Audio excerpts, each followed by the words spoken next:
How do we cope after a difficult tragedy like we just saw here? Hi, Dr. Mirholm, board certified psychiatrist and chief well-being officer for Athletes for Hope. And as someone who's focused a lot on athlete well-being and wellness, as we're seeing this awful plane crash where we lost several figure skating team members, we're grieving, and we wanted to share a little bit about how do we respond? What are some evidence-based ways that we can go through the grieving process to be able to recover from this? The first thing in the data is to actually be able to grieve in your own way. For some people, that is grieving silently. For some people, that's taking the time to think it out with someone else. For some people, it's finding ways of expression. Part of the grief process can be therapeutic in writing or speaking, poetry, journaling.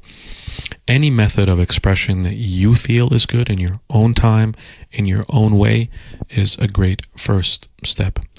Secondly is being able to proactively lean on people around you. This is the time to be with team members, right?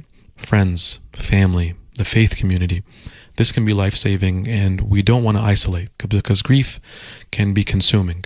And in order to avoid that consumption, which can be deadly, frankly, we want to be in community. That's a way to battle that expression, that feeling. After that, which can be difficult but can be powerful, is meaning making. There's a beautiful book that I love called Man's Search for Meaning, written by Dr. Viktor Frankl, who suffered through enormous tragedy in the heart of the Holocaust that he endured and survived. And he talks about finding meaning in the midst of tragedy, finding meaning in the heart of the darkest moments. And when you do that, this is part of the reason why we developed, or we in the medical community developed, this therapy called meaning-centered therapy in Memorial Sloan Kettering, because when we can find meaning in tragedy, we don't waste our hurt, as we say, but rather we can find beauty in those ashes, or we can find the collateral beauty, as a reference to another movie that I really like. And then lastly, once we do find that meaning, if we can find the step to be able to serve or give to others.